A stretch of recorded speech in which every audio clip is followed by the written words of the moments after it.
And supporters and opponents of legislation to reduce the power of unions have held rival protests in the U.S. state of Wisconsin. The state's Republican governor says the legislation will help curb spending.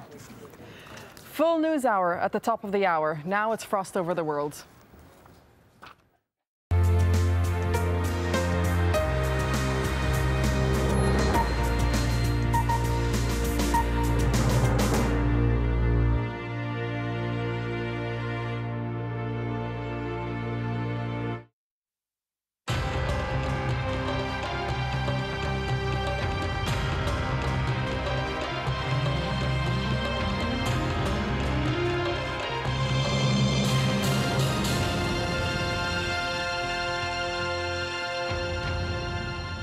Hello and welcome to Frost Over the World. Later in the programme we'll be discussing the pros and cons of assimilating immigrant populations, a hotter and hotter subject. But first, the awards season and the run-up to the Oscars. I'm joined now by one of this year's main contenders, the award-winning Mexican film director Alejandro González Iñárritu. His latest film, Beautiful, unusually spelt, it must be said, has been nominated for 2 Academy Awards. Best Foreign Film, Best Foreign Language Film, that is, of course, and Best Actor for Javier Bardem. Iñárritu's breakthrough happened 10 years ago with his debut film, Amores Perros, which was also nominated for Best Foreign Language Film, and followed by the internationally acclaimed films 21 Grams and Babel. Alejandro is with me right now, but first of all, let's take a look at Beautiful. In this clip, the father, who is dying of cancer, gives final gifts to his 2 children. No me la metas en la nariz, ¿eh? ¿Qué es? ¿Un moco? Esto es una cosa que quiero que tengáis y que guardéis de vuestro padre. ¿Vale? Lo vas a guardar, de verdad. ¿Seguro?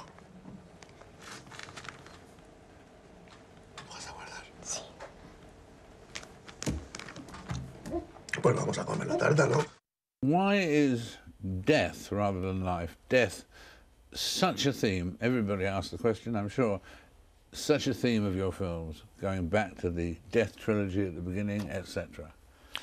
Since I was a kid, I have been very obsessed by death. Just the thought of it really excites me intellectually. Yeah, intellectually. I think intellectually is the most exciting thought. I think nobody has returned to tell us exactly what it is, and that's the biggest question of human beings since the man exists, I guess.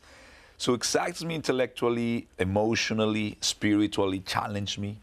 It's a struggle all time, and I think that affects the way you live, the way you perceive things. And I try that my films are not films about death, because I love life, but it's about life being observed through death.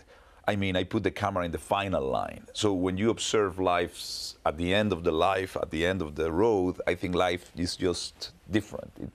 That's the case of Beautiful, I guess. Do you believe that there is an afterlife? Do you believe that you will be enjoying one in 60 years' time, let's say? Sometimes I would like to believe, sometimes I would like not to believe. I did a lot of research for make this film, and one of the guys that really, a woman that was very impressive, she told me, Alejandro, you know, death is just the beginning of a long and painful road. And I said, really? I thought that life was already a very intense journey. I said, no, people think that is the end. It's just the beginning of a very long road. But you have to be an atheist, presumably, to think it's a long and painful road. If you're a Christian or a believer, you presumably think it's the beginning of a long and joyous road. Exactly. But I think that depends on where you are at your life. That's what I'm saying, that intellectually as an idea, death is just an idea. We don't know what it is. So the idea is changed depending on our circumstances. That's what is fascinating, you know. I think it depends in many things. So that's why it's a battle all the time for me, that I would like to believe in one way. And that's why I was privileged to explore this theme in a film and make a film about that. That was fantastic for me, I have to say. And in terms of preparing for, there's a sense in some of your quotes and so on that life is a time for preparing for death. Hopefully it's more than just that. Yeah, of course. But it is partially that, isn't it? Are people, well, there's a line in, someone says about beautiful, about that it's about people who shuffle unerringly towards the grave. But I mean, do you prepare for death? Well, I think that as we have to learn how to live, I think we have to learn a little bit how to be prepared for that moment that is inevitable. And I think that one thing that I'm sure about it is that Western cultures in the United States, they are thanatophobic. They are phobic to thanatos. They don't want to talk about that. It's almost like a taboo, and they reject that. They take out death as part of the conversation, as part of life. And I think that as we integrate death as a way that we will be, as part of the life, we will be happier.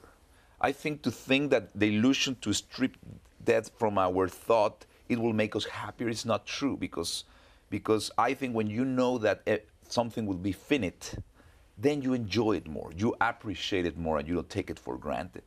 Animals are the only, I would say, live creatures that are immortals, because they don't know that they will die, but we know that we will die, and that gives us an advantage, because we can bite and enjoy life because we know that it will finish.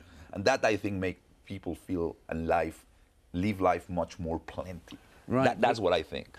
And talking of the subject of death in another context, I mean, one of the reasons you had to leave Mexico, what, 10 years ago or whatever, was in fact the violence and in a sense, the danger of death, the danger of being killed there because of the high level of murders connected with drugs and other things. I mean, so that you really had to go, didn't you? Yeah. It wasn't a casual decision, it was saving your life. Yeah, I will not put it as dramatically, but I have to say that once I did Amores Perros, I become a very identified public figure, kind of a nice target for kidnapping that at that time was getting really nasty. And I have 2 young kids, and I was not really feeling safe and comfortable.